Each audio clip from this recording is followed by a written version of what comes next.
All right, well, good morning, everyone. My name is Kenny Adams, and I'm a student in the three-year program here at UWM. And today, architecture faces both a crisis and a renewal of necessity in the midst of a global phenomenon that we all experience today.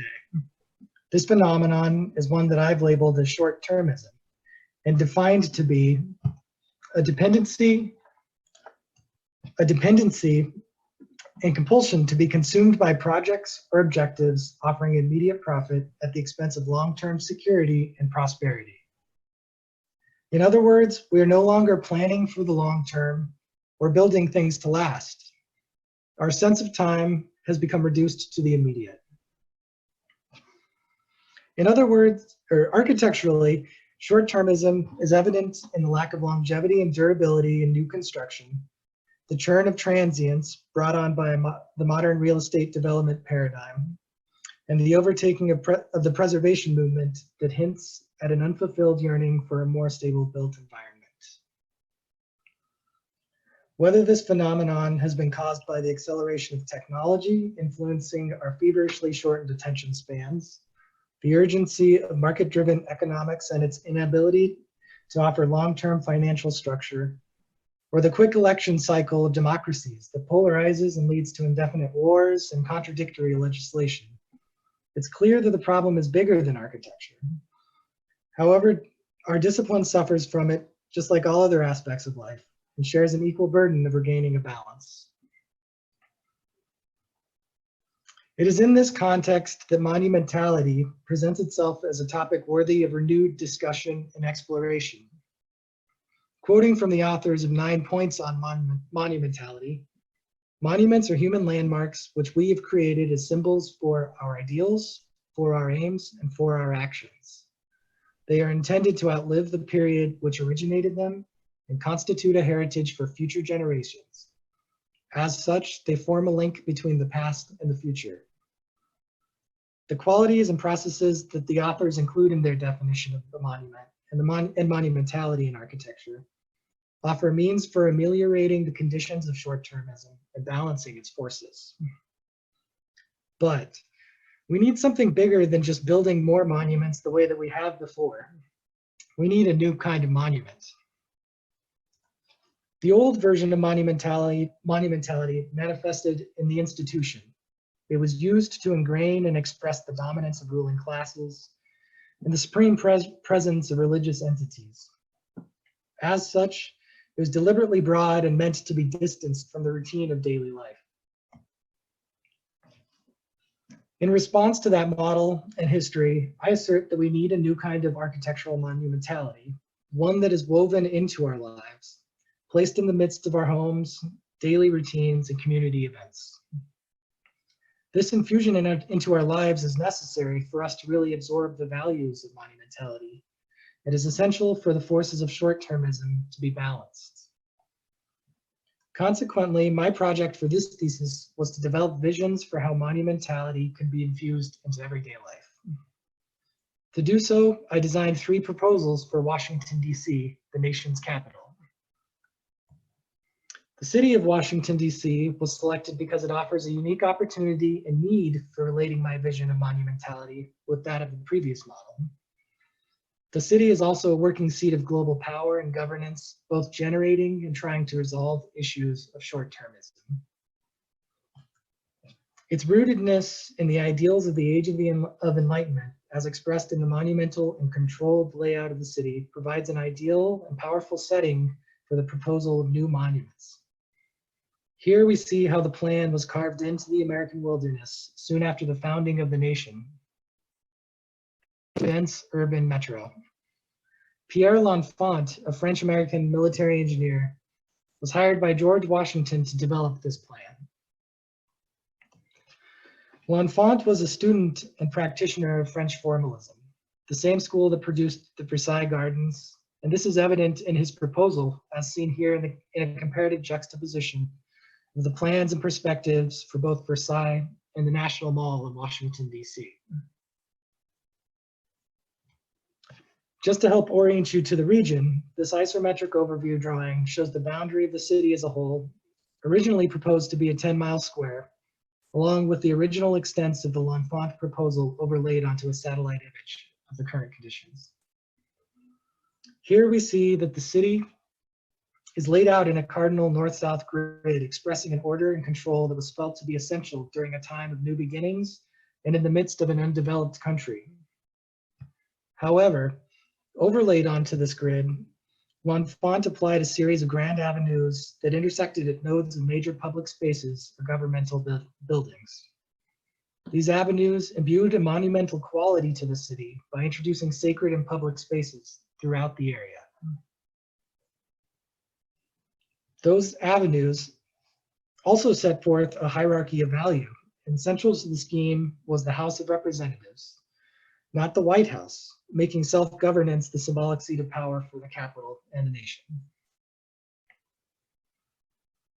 The city layout and system established over 200 years ago still dictates the urban nature of Washington, D.C., and has played a prominent role in its urban development and identity. Its unique character is made evident when viewing the layout of the city in relation to its surrounding area as shown. Here you can see a collection of some of these nodes and the variety of ways that they have been celebrated, changed, or even disrupted by roads or other features that may or may not fit the sacred character of the sites. Using this architectural and urban infrastructure, I selected 3 sites in and around the original layout of the city: Logan Circle, Lincoln Park, and Randall Circle. Although I will describe them further throughout the remainder of this presentation, these sites were selected to establish a wide coverage of the city and to respond to a variety of contexts. They are each a focal point of a neighborhood or multiple neighborhoods and relatively non-disrupted sites. The first proposal centers in on Logan Circle. Logan Circle is situated at the south end of the Logan Circle neighborhood and just north of the downtown and governmental centers of Washington, D.C. This centrality and proximity to the districts of residential, commercial, and governmental life was desirable and a unique opportunity to test the project.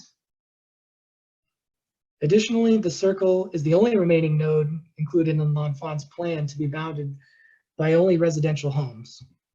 Some of these homes can be seen here in photographs of the neighborhood. From the overhead photograph provided, you can see that the circle itself is bounded by a thick threshold of trees, and a statue is placed at the center point. This point is at the intersection of 4 major city axes, thus has 8 radial projections emanating from it.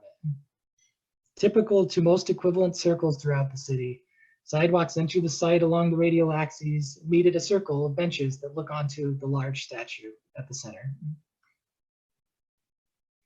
The statue in the middle here is of John Logan, a general in the Civil War.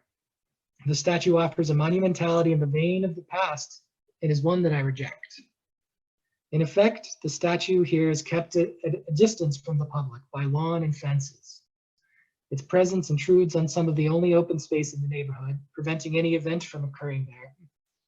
And its effect as a symbol of our ideals and aims is lost beyond military glory. Although it may be a fitting memorial, it deprives the space of monumentality that the neighborhood and community deserve.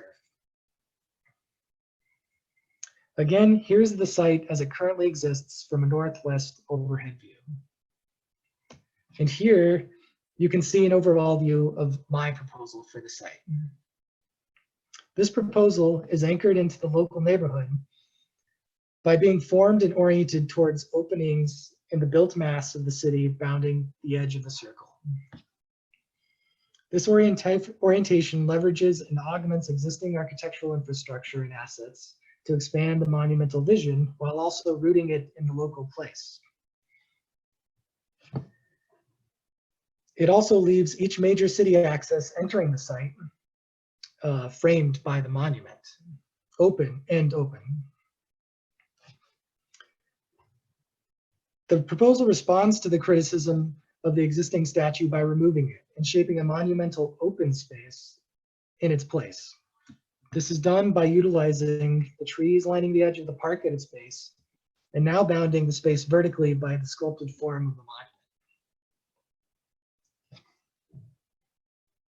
The structure of the monument is a dark metamorphic stone prevalent in the Appalachia region, constructed of octagonal components representing the 8 avenues entering the site. They are also a means for evoking a sense of modulation that is prevalent in the facades of the neighborhood, thus a strategy for melding the monument into the nature of the site. The path up the monument is rigorously steep and perilous in a world more and more consumed with notions of total safety. But this peril and perseverance is rewarded with unmatched spaces of seclusion for contemplation, overlooks for observation, and intimate spaces for small groups to interact. Ultimately, a hot dog stand offers a nice meal and a cold bottle of water for your daring to reach the summit. At its base, we can now see an open space that is accessible and fitting for a monumental daily life. Here, a dog, in this case an overly spoiled pet named Nellie, basks in the sunny heat at the central position of the park. While Nellie ponders the multitudinous smells wafting her way, a local fiddler uses the quiet and unique acoustics of the cavernous room sculpted out of the monumental base to practice. Here we see how one anchor of the monumental plan fits into the gap between 2 residences along the edge of the circle. The existing trees are left intact, while a brick plaza offers a shady space for a local youth to practice riding his bike while his mom watches. Meanwhile, a group of friends meet for lunch near the seating and hangout features extruding from the ground throughout the site, and a pair of tourists to the city take photos of the new monument their friend told them to go see. And again, here's an overall view of the first proposal. The second proposal moves across the city to Randall Circle. This intersection is situated east of the Anacostia River near a large forested drainage way.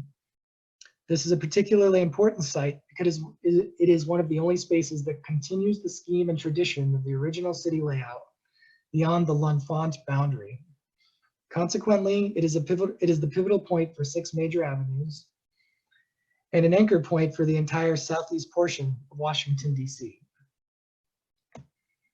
The circle is surrounded by a relatively suburban environment consisting of single-family residences, duplexes, and small apartment buildings. Compared to the other 2 spaces, the neighborhood is dispersed with ample private open space and lawns. Open green space is provided nearby along the Anacostia River. And as I mentioned previously, there is a large forested area near the site that's filled with trails for recreation. One consequence of having so many local amenities that typically serve a public park such as this is that the circle has been corrupted. The dominant feature encountered here is a large roadway unceremoniously cutting through the space. This intrusion into the only prominent circle in the southeast portion of the city, although being the center point for multiple neighborhoods, is in my view depriving the local residents and communities of the monumental public space they are entitled to. This intrusion also becomes ironic when viewing the conditions of the city at large and seeing the disconnect of this important space from the remainder of the system and city. Again, here's the site as it currently exists from a northwest overhead view. And here's an overall view of my second proposal. For this design, the monument takes a somewhat defensive attitude by adding mass around the perimeter that will prevent local roads from further intruding on the space. The proposal, while rejecting the intrusion of the street, offers a different vision of monumental intrusion by introducing an elevated railway and pedestrian walkway along the main axis connecting the site with the central DC area. This is shown in the blue line. The features form a public amphitheater that offers local residents an infrastructure for community gathering and events needed in a suburban community defined by dispersion and individualism. As we zoom in, we begin to see how the life of the neighborhood is starting to get accustomed to their monumental environment. Here, the newest regional transit line stopping at the station is integrated directly into the monument. On the quieter side of the amphitheater, shaded and protected by trees and softened by the grassy terraces, a local man practices violin. Without planning, the crowd has begun to sit and listen. Meanwhile, a couple of teenagers are leaning in for their first kiss in an intimate and relaxed edge of the structure. Here on the other side, a local group is performing a play. A small collection of parents and passersby sparsely crowd the stands, but the venue lends the event a magnitude that makes the acting that much more dramatic. Also present is a runner doing his daily jog. He stopped to watch the performance for a few minutes, but is now back at his routine of running up and down the stairs 10 times a day. Exiting the monument towards the forest trail system, a couple of bird watchers notice a goldfinch, while another pair of friends are exiting the pedestrian and bike path running underneath the rail line. Here's one more look at the overall design for the second proposal.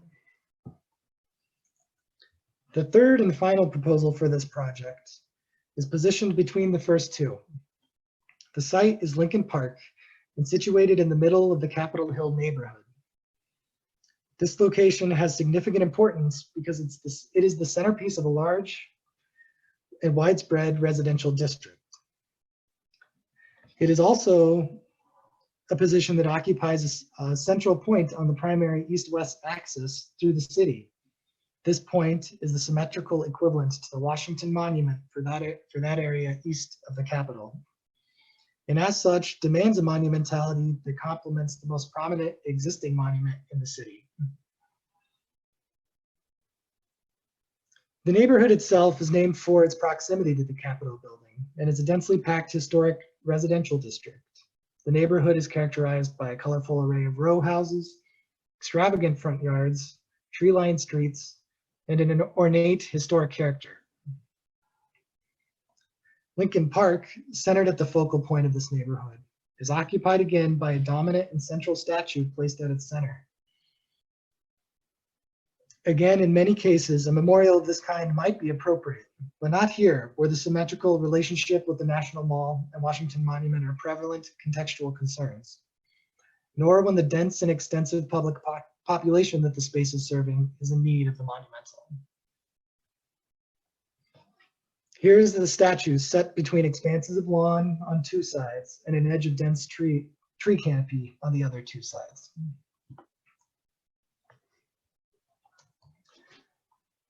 And finally, here's the site as it currently exists from the same northwest overhead view similar to what we've seen for the other proposals. And here is an overview of the third proposal. The third proposal celebrates the relationship with the National Mall and the monumental nature of the L'Enfant City Plan. To accomplish this, I expressed and highlighted the varying streets and avenues entering the site by subdividing the park into a diverse weaving of spaces along each axis. I then introduced a vertical monument that both complements and seeks to distance itself from the Washington Monument.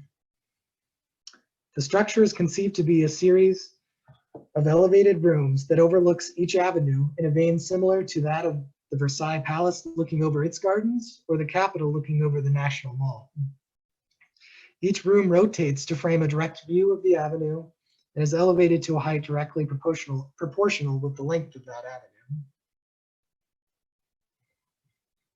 The structure is constructed of locally sourced and salvaged brick, giving it a contrasting form and materiality with the pureness and eternal newness of the white marble of existing Washington, D.C. monuments.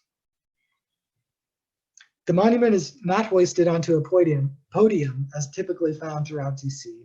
Instead, it sinks into the earth here, a symbolic design element for rooting it to the local place and neighborhood. This depression necessitates and is celebrated by a newly sunken plaza and sloped lawns that further subdivide the monumental geometry expressed in the plan into a human and neighborhood scale experientially.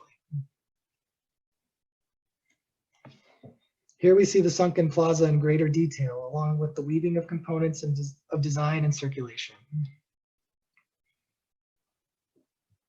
Further into the park, we can see a local neighborhood barbecue occurring at the end of the formal plaza, and an elderly resident is taking a walk with his small pet dog.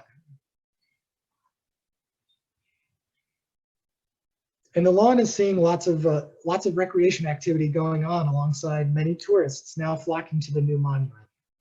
In effect, this introduction of monumentation allows the major east-west axis, along the major east-west axis, has extended the National Mall into the city itself, drawing visitors to walk through the neighborhoods as part of their DC experience. And here's one last look of the overall third proposal.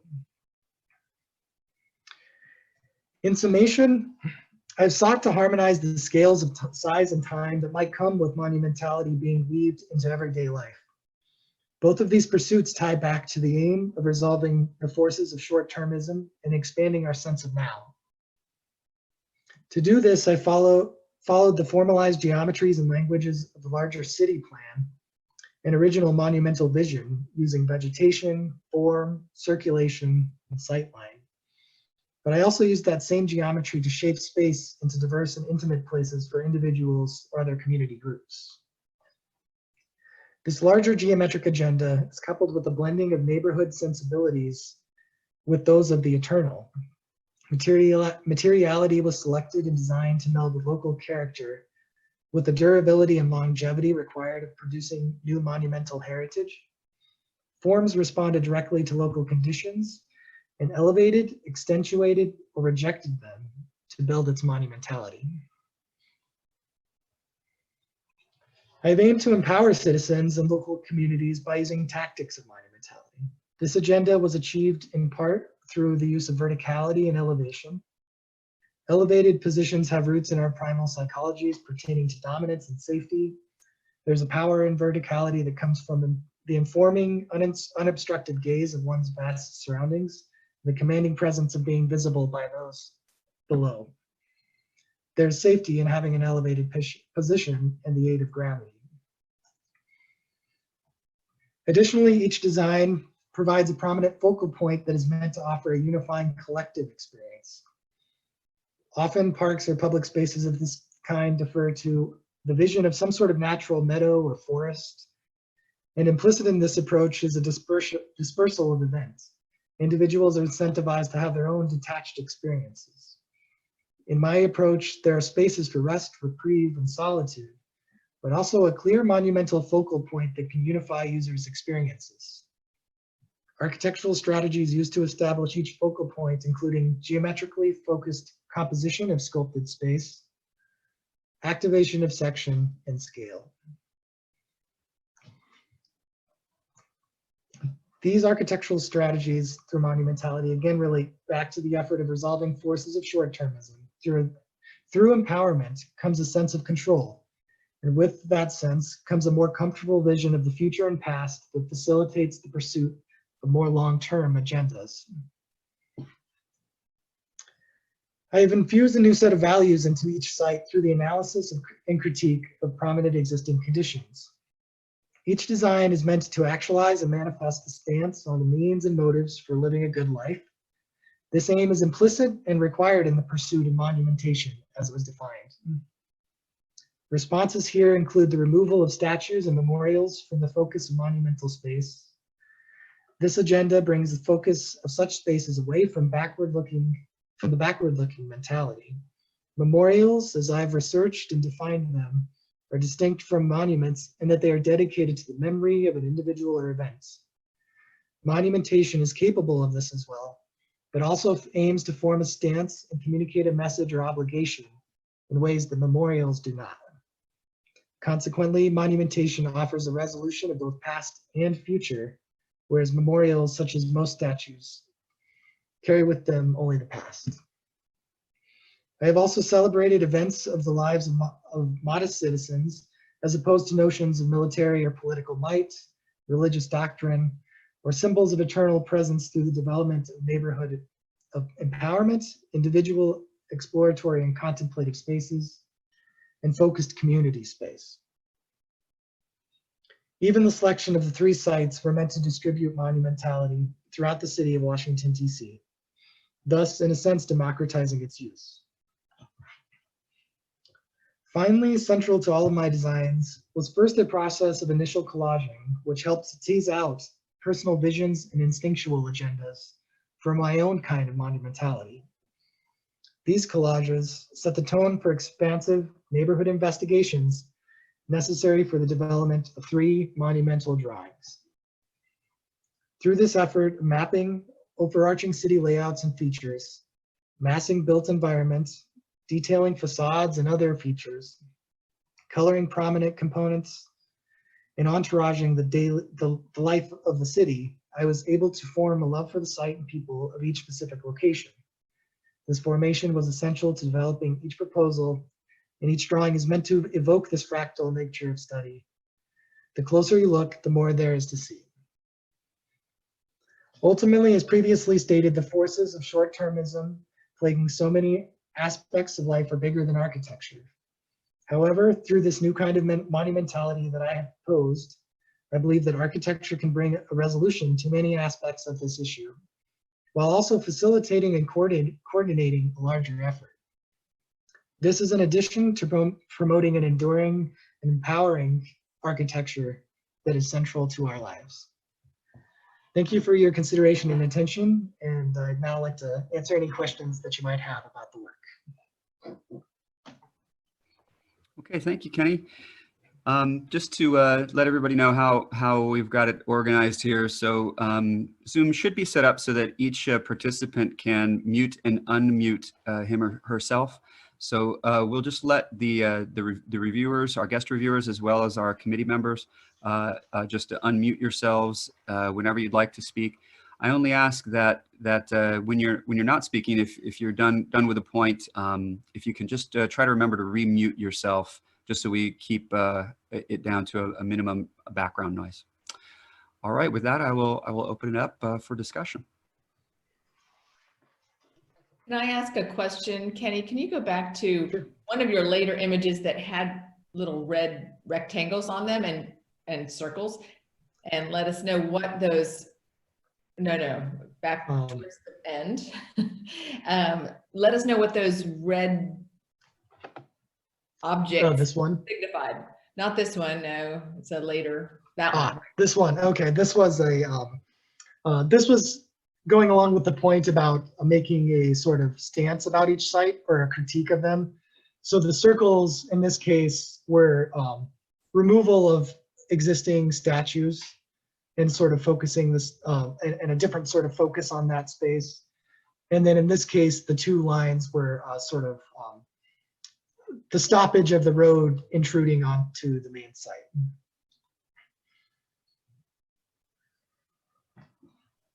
Okay, thanks. I was just trying to figure out what Sure, yeah. No, sorry for the confusion. Just think, what happens to the statue at Logan Circle? What'd you do with it?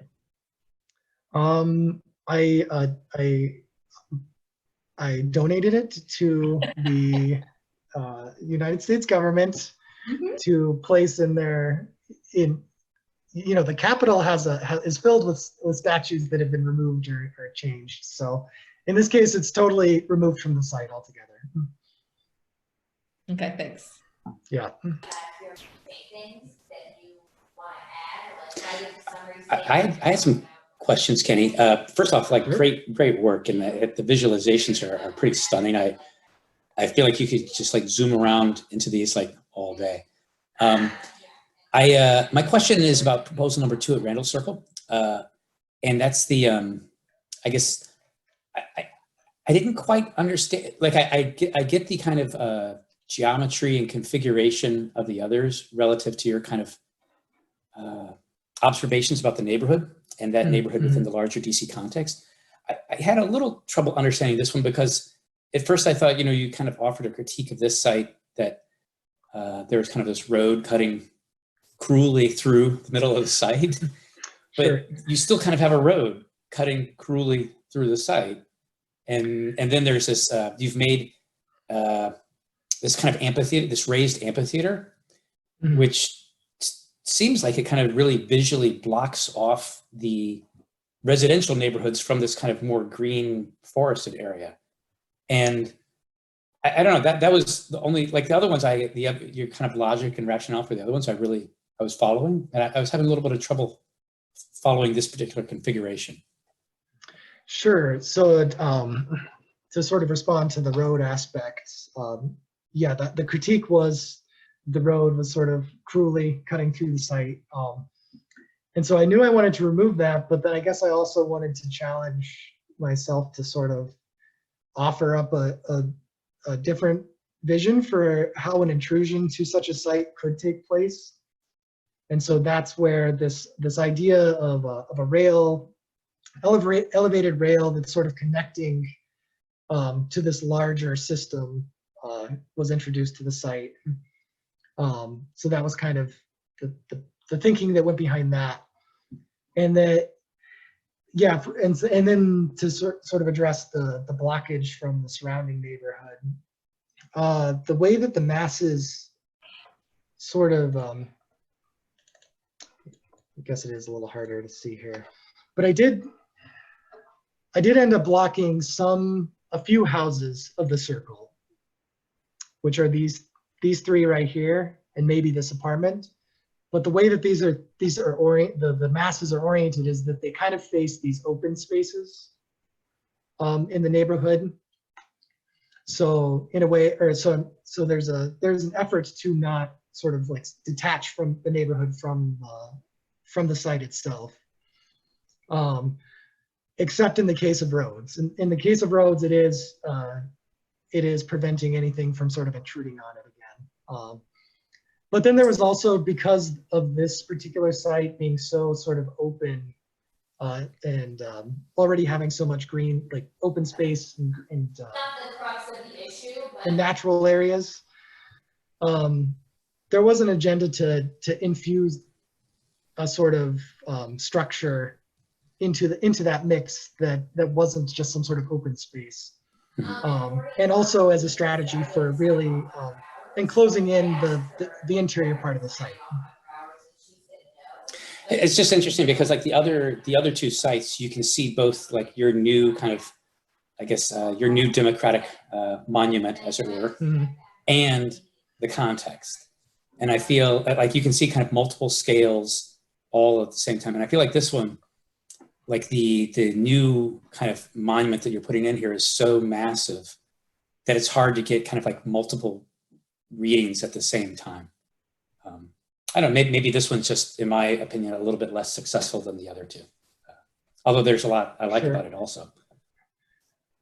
Karl, I tend to agree with you. This is Adam. Kenny, can you go to one of the views with all three on the same slide? So first off, I'll congratulate you. You're done with your verbal presentation for your thesis project. That's an incredible feat to accomplish. You've been working for 7 years now in college, building up to this moment. Congratulations. I know it's not exactly how you assumed it would go, presenting from your living room, but you did a phenomenal job, and it's definitely worth a lot of congratulations. One thing, as I prepared to be a part of your presentation here, without having a lot of knowledge of what you were going to be doing, I essentially had the thesis booklet, right, which is a 2-page spread and a small statement, and then one image, which I think was your proposal number 3, the Lincoln Park. To me, it really seemed like you were going to go and really talk about how monuments weave their way into everyone's daily lives. And to a certain extent, you've definitely done that by placing these in the midst of neighborhoods and not in the true formal locations that they're currently at in Washington, D.C. Now, I have a lot of thoughts and comments and other things on that. Like, I love the fact that you're putting it in DC and you're relating it to the ones that are already there, but I'd be really interested to see what this would be like in Cleveland or in Milwaukee or in cities that don't have nearly the collection of this, and how you can do the same thing. I also think that I was expecting it to be more about space as opposed to a physical monument, to be able to see the essentially the differences in how space as a monument can accomplish the exact same things as a true structure can. And like you said at the very end, you know, monuments are truly a reflection of the past and the future, and they are about either a specific person or a specific moment, and how we can reflect on that, but then also build towards something in the future as well too. So how can you do that with space? And I'll say that in the collection that we're looking at right now, I think you've accomplished that maybe without, you know, fully intending it. You have a monument, you have a thing on every single one of these projects. I question though if the actual space that you're creating with those things or around those things is even more successful than the monument itself. Like the first one, for example, Logan Circle, and that space that you created in the middle. I think that the ability to use that, the approachability of that space and how that differs from a traditional monument is something that's extremely successful. I think the idea of approachability and accessibility for these monuments is what set your projects apart from other monuments in the city. And I think that one specifically, you really started to do more than some of the other ones by pulling the project out of its boundaries. You chose sites that are very bound by streets and physical edges. I think the ones that you did, probably the first and second one, where you broke those edges and you pulled across and you're really rooting the monument into the neighborhoods, I thought was a really, really successful move. And I think something that you could probably really expand on too. For example, the first one, you know, your actual monument, your triple arch that you have there, what if that broke the boundaries? What if that was the artifact that people actually walked up and were able to cross the street and be able to get to the space on the inside of it? You know, thinking about sort of the accessibility of it and approachability of these things, I think is something that really triggered me into thinking how different these are and how they really become more intertwined in people's lives, as opposed to just an element that they walk past that evokes an emotion or a you know, a motor response.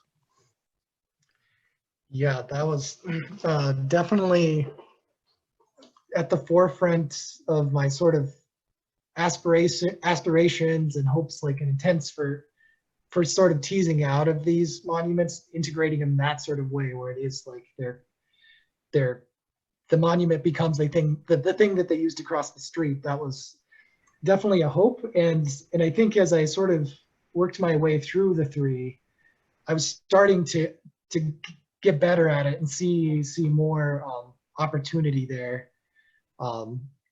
So yeah, like as I continue to sort of think in this way, I mean, that's definitely a sort of exciting task for each design that I'm going for here, and as I continue to do work in the future. Yeah, and I agree with, you know, my whole comment led off with what Karl said about the rail line cutting through Randall Circle. Mm-hmm. I do really appreciate how you thought of this as at more of a regional scale, though, and you're bringing people to the site farther than just, you know, the people walking to it, and maybe the people walking to this site is probably the least successful part of it, because you've created some pretty strict boundaries for most of it, and blocking off a few of the streets with maybe some small apertures in there. I think the next step is to really think of how that rail line reacts to the site, or how the site reacts to the rail line, right? Like it's extremely heavy. There's a small vertical connection that you're putting in there that's sort of separate from the rail line. Thinking about how people move through and stop and work themselves down from that elevated environment down into it, I think is that experiential part of it, and that daily life part of it that really could bring this project to the next level. Yeah, and Adam, this is Donna. I agree. Kenny, great job. I really appreciate you looking at the idea of memorial and monuments and the kind of connectivity of the visual of these axes from the original plan. However, I find that those circles interrupt more than they connect, you know, the kind of daily life. And I appreciate this, the investigation into the sacredness and how much sacredness or monumentality is required. I would like there to be a maybe questioning more of what is stable versus what is unstable. And each of these kind of grand connectors, the relationship to the cardinal grid or the other axes, also has these kind of idiosyncratic conditions of the particular notion that give it that destabilize it. And now that you have these new monuments, along with kind of Adam's comment, maybe they become less stable, that they push and react to their unique conditions rather than being central and stable and part of the original dialogue, right? That they react to and show how they react to the projection of values of the citizens' power, of the economic impact, of the political kind of situation, and of technology. And I just want to also say that, you know, now that you're done with this, your thesis is something that should probably haunt you for about 10 years. So you have time for all of it. And one of the things that I would like to say, like, I really loved your stories of what the various people were doing. I'd like to zoom in on those. You know, you had the rectangles. You could zoom in on, you know, a couple of those at each place and really design the space and the assembly that promotes that. You know, so that story has some inflection on the ground plane, on the enclosure system. And you know, not everything, but zooming into a couple of those and having perhaps more understanding of the assemblage and the spatial condition that you describe. But we might see a drawing, you know, you could do that over the summer, that focuses on how all of that happens. Now that you have the kind of map Right. of it, so you can kind of, you know, no pun, zoom into it, right? Yes. No, that does make sense. And I agree with the, you know, what looks more like a aqueduct, right? You know, does it cut through, or does it touch the ground in different ways on the south end versus the north end?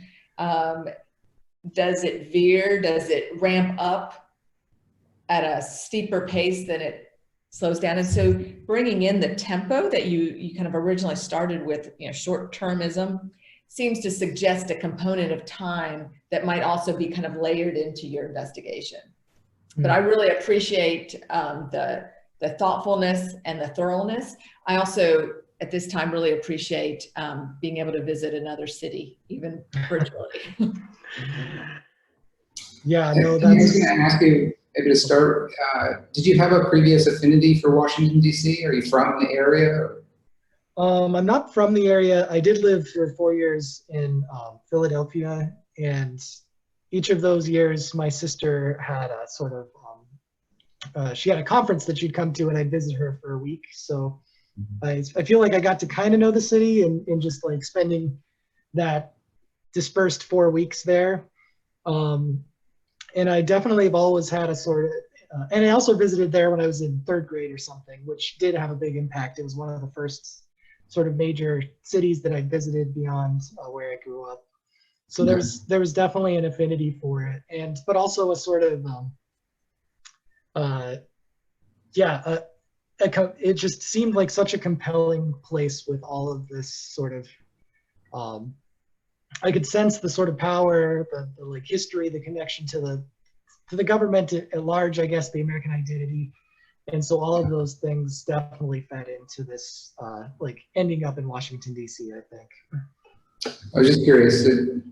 I happen to grow up in D.C. and lived there for 25 years and Oh, fantastic. have a sort of interpretation about the place that you've tapped into a little bit, accidentally or on purpose, or just through sort of your fascination with the place in general. But it's in particular, it shows up in this slide, which is the overlay between the monumental urban scale or landscape scale and the, I think you might have called it the idiosyncratic of the individual. There are, in this part of of town in Anacostia on the east side of town, a number of old 18th century waterworks, which actually your term aqueduct ties into, the brick monumentality of the rail structure. But there's also something strange, and not the one that you have the little person running up and down the stairs, I think, but the two people sitting adjacent to it. There's a kind of publicness in and around DC that is accidental, right? Because the disjunction between the scope and monumentality of the city in terms of an urban plan as a series of lines and nodes, circles, and parks that operate on a kind of inhuman scale, right? They're massive. As you said, the center is 10 square miles. Is something that we move around typically in cars or metro trains at this point. But then at the same time, you find these kind of strange juxtapositions between large scale infrastructural moves and two people kind of leaning against kind of 17th century balustrade. Right? It's very formal. Logan Circle certainly has that kind of character in the benches that surround the monument in the center. And so that's one kind of aspect of the project that jumps out, is this sort of multi-scalar capacity that I think you've touched on, but perhaps not leveraged completely. In the sense that the most monumental thing about DC is not the monuments, but in fact the urban and landscape planning that underlies and structures the entire town, right? That allows those monuments to locate themselves at particular intersections or on the mall along axes and whatnot. So it'd be intriguing to think back after a couple of months and revisit your project under wearing different hats, right? So on one hand, it seems like you're actually an urban designer who is looking at a renovation of the city, of a pre-existing infrastructure, which is most clear in the Randall Circle piece, right? Because it's the one that's in the historically underserved part of the city. Anacostia, when I was a kid, which was a long, long time ago, was a place where suburban kids were told not to go and venture. It's a incredibly racially divided city, and always has been. Anacostia was literally a no-go zone for most non-African American people. And you see the remnants of that, even in what you noted as the violation of the road moving through Randall Circle. And now Anacostia, the riverfront, is also the kind of focus on the next wave of gentrification, right? Those old brownstones that you used to be able to buy for $15,000 are now $1 million kind of thing, right? So there's a whole kind of political infrastructure here as well that I think you touched on a little bit in terms of the Confederate monument in Logan Circle, but is really warrants a more direct engagement, I suspect. And it perhaps also reads through the proposal in a way that, I don't mean this to be overly harsh, but it's a nice proposal, right? You seem like a nice person who's wanting to do nice things for the city. But the history of that city is not nice on many levels, right? And even the notion of what you do with the monument afterwards could add a level of tension to the proposal that it probably would benefit from, right? And even if you think about the citizenry in and around Randall Circle, that particular node is directly located, or directly adjacent to Fort DuPont, right? Which is a massive, as you said, heavily forested and quite underused park within the city. But if you take that not just as a kind of a nice architect wanting to make a nice circle, but as a more politically charged question, just to say, who really owns that park? Right? and what is the implication of connecting that park and that neighborhood, which is clearly, so you can see in the pictures, drastically different from Logan Circle. What are the politics behind connecting that back to the center of the city and inviting tourists on one hand, but more fundamentally, wealthy citizens from Logan Circle area out to that park? Right? I suspect that your project is on the cusp of addressing, and not addressing really, but grappling with a series of the kind of dangerous questions, right? And dangerous questions are the ones that make really good thesis projects at the end of the day.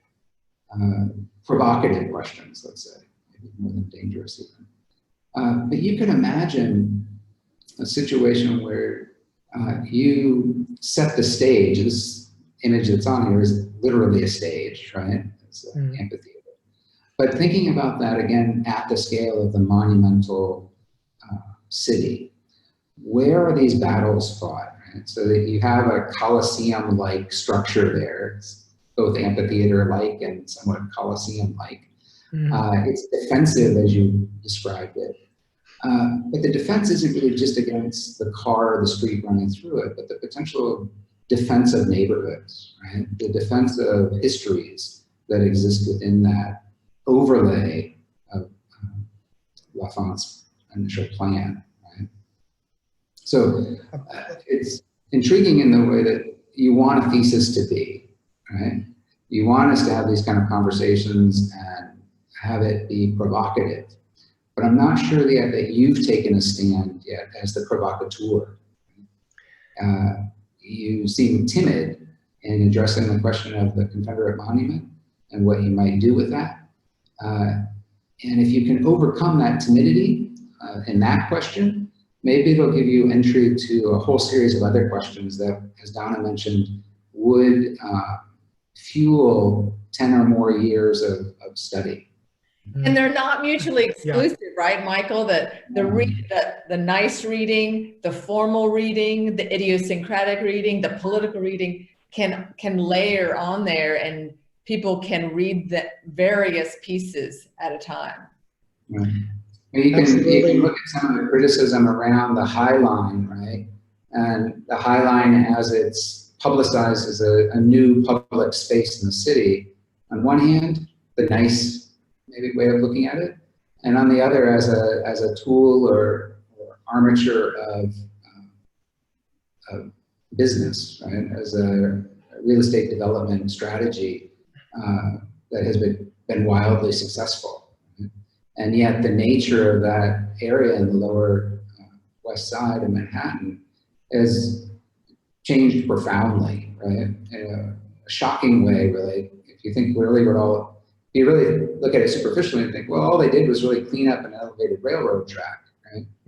But that cleanup was, again, a tool or almost a weapon used to change the fundamental nature of that region of the city. And you can imagine your linear elevated railroad track unintentionally having similar consequences. Yeah, it could divide more than it connects, right? And so what are the kind of gritty, powerful, both either negative and positive opportunities in architecture? Again, that's why you have 10 years to, Right.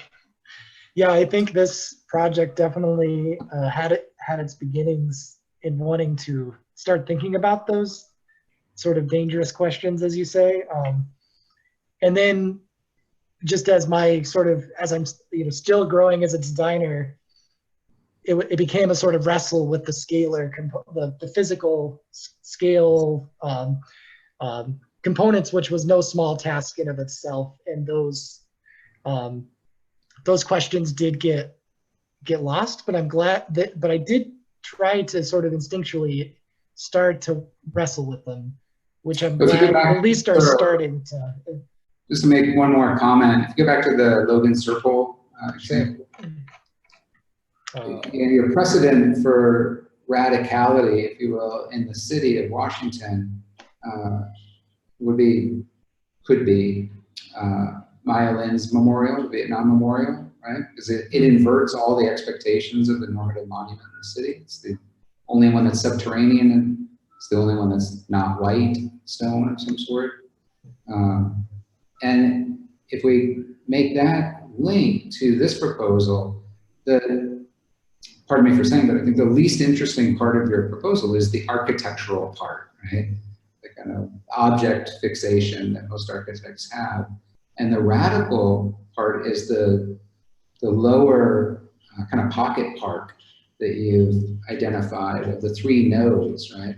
Because one is already sort of a park, it's an adjacent park to the circle. But the other is an abandoned building, right? It's a void of a pre-existing building that's been reclaimed as public space. And it has the potential to tie into another initiative that's occurring in that immediate area called the Alley Initiative. And there are a series of alleys in the Shaw neighborhood, which is just east of Logan Circle, where there are a lot of old carriage houses that have now been renovated and become $1 million houses. They used to be the garages, effectively, of the larger houses on the adjacent streets. But that started as a domestic reclamation project, and now there are a number of coffee shops and art galleries that have emerged as a sort of second wave along those alleys.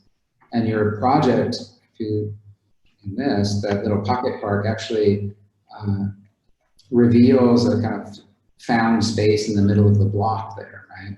And so again, these things could begin to sort of weave and grow as a second, almost tactical infrastructure within the city. Michael, I'm gonna have to step in here for a second. We have to conclude before 10, but the dean has something she'd like to share with everyone. Yeah, and could you unshare the screen? Because I'd sort of like us to all be able to see each other at this moment. Hi, Kenny. Good Hello. morning. Good morning. I've been very happy to be able to see and hear about your project. This has been really interesting. Clearly, you have been successful in provoking many ideas and highlighting all the different values that people have and that come to bear on a project like this. So I really want to congratulate you about that.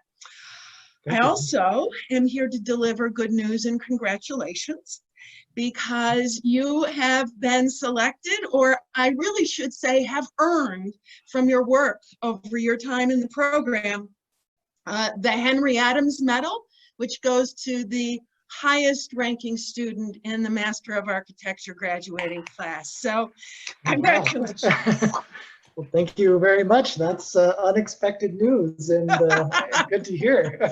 Well, good. Then we all kept the secret really well. We are almost out of time. Let me just say that the medal and the certificate are somewhere in the building, and we will find them and we will get them to you as soon as we can. Well, that's a great Again, honor. Thank you very congratulations. much. Yes.